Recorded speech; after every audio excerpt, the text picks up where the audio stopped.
Hello friends! I will discuss how to download videos from Facebook without login. And today, we have divided the discussion into two parts. The first is without login, and the last is by logging in. Let's start the video.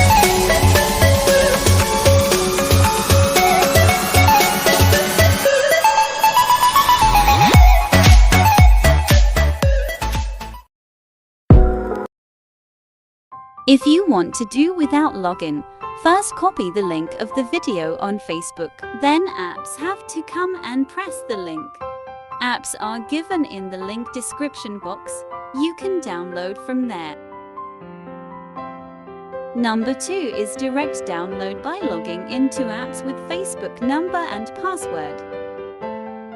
Then when you download this app, the data is less. And if you like today's video, do a like. If you are new, subscribe. And click on the bell icon next to it so you can watch the video as soon as you get to the next location.